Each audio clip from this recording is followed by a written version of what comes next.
We think we know what female rage looks like. But I don't think most of us have actually seen it. Because if you just go by what we see online, it feels pretty obvious, right? Women screaming, breaking things, losing control. That's what people call female rage. But I don't know. That's also where it starts to feel a little off. Like if that's what rage looks like, then why does it feel so unfamiliar? Why does it feel like something most women don't actually get to express? Especially here. Because in real life, anger in women doesn't really get to look like that. Not loudly, not in public, and definitely not without consequences. So when we watch those scenes, are we actually seeing something real? Or are we just reacting to something that feels safe to watch? When people talk about female rage, they usually point to these really intense moments. A character shouting, breaking something, losing control. And yeah, those moments are powerful. But they also make anger look sudden, like it just appears in one moment, when in reality, it usually builds slowly. And if you look at how women's anger was treated earlier, it wasn't just ignored. It was dismissed. Words like hysteria were used, not to understand women, but to shut them down. And that thinking carried into films, where an angry woman wasn't just emotional. She was a problem. Too much. Too unstable. Too difficult. So her anger had to be explained, or exaggerated, or punished. It couldn't just exist. Now things are changing a little. In some films, anger is shown as a response, something that comes from what the character has been through. And that sounds like progress. But even now, we're mostly seeing a very specific kind of anger, the kind that is visible, dramatic, and acceptable. But not all anger looks like that. Some of it is quiet. It doesn't explode.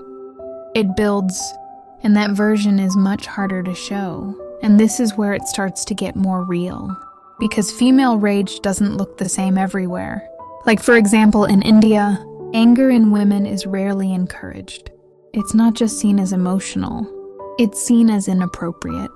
From a really young age, girls are told to stay calm, to adjust, to tolerate, to not create conflict. And when anger does show up, it's judged pretty quickly as disrespect, or immaturity, or something that reflects badly on the family. So instead of being expressed, it just gets pushed down.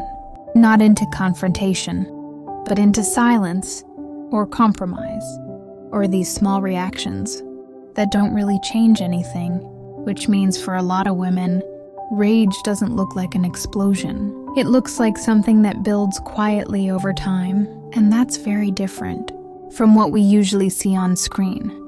Because the version of rage we celebrate in films, the loud, visible, confrontational kind, is also the version most women are least allowed to show in real life. So when we watch those scenes, yeah, they can feel powerful, but they can also feel a bit distant, almost like we're watching something that doesn't really exist outside of fiction. And that brings us back to the main question. What is female rage? Because if the only version we recognize is the loud, dramatic one, then we're not really understanding it better. We're just replacing one narrow idea with another. And maybe that's why something still feels off.